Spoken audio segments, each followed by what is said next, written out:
பகவத்கீதையில் 2வது சாப்டரில் 56வது ஸ்லோகம். துக்கேஷ்வனுத்விக்னமனாः சுகேஷு விகதஸ்பிருஹः வீதராகபயக்ரோதः ஸ்திதத்தீர்முனிருச்யதே. இப்போ இதுக்குள்ளே அர்த்தத்தை பார்க்கலாம். இந்த ஞான யோகிகளோட 4 நிலையில் நம்ம யதமான சக்ஞாவும் யதிரக சக்ஞாவும் பார்த்தாச்சு. இப்போ 3வதாக ஏகேந்திரிய சக்ஞா. அப்படி என்னென்னா, மனசை இந்திரியத்தோட கட்டுப்பாட்டுக்குள் கொண்டு வர்றதுக்கு பேர் தான் ஏகேந்திரிய சக்ஞா.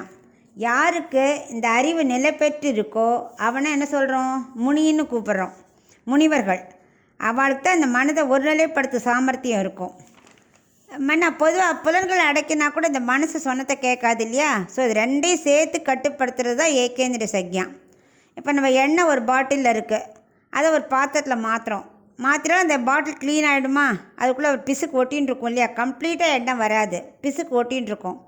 அது மாதிரி தான் இந்த இந்திரியங்கள் நீ என்ன தான் நீ அடக்கினாலும் உன் மனசில் ஒரு ஓரத்தில் ஒரு ஆசை ஒட்டிகிட்டே இருக்கும்.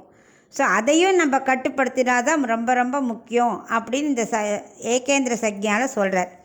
இந்த ஞானிகள் எப்படி இருப்பான்னா, துக்கத்துக்கு காரணமானவை எது அடைஞ்சாலும் சரி அவள் மனசு சலனப்படாமல் இருப்பாள்.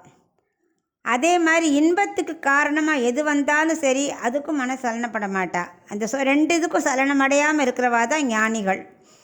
அவள் என்னென்னா, ராகம், பயம், குரோதம் இந்த 3ஐயும் தொலைச்சவா தான் ஞானி. ராகம்னா என்ன? நாளைக்கு நல்லது நடக்க போகிறத எண்ணி இன்றைக்கே அதை எதிர்பார்த்துட்டு காத்துட்டு ஓ நாளைக்கு நல்லது நடக்க போகிறது அப்படின்னு இன்றைலேருந்தே மனசு ஒரு ஆசையை தூண்டுறது இல்லையா? அதுக்கு பேர் ராகம். ஒரு எக்ஸாம்பிள் என்னென்னா, நாளைக்கு பையனுக்கு ஒரு ரிசல்ட் வருது, அவன் 95% வாங்குற நம்பிக்கை எதிர்பார்த்து காத்துட்ருக்கிறச்சே ஒரு சந்தோஷம் வருமே, அந்த சுகத்துக்கு காரணமான ஆசையை எதிர்பார்த்துட்ருக்கோம் இல்லையா? அதுதான் ராகம்.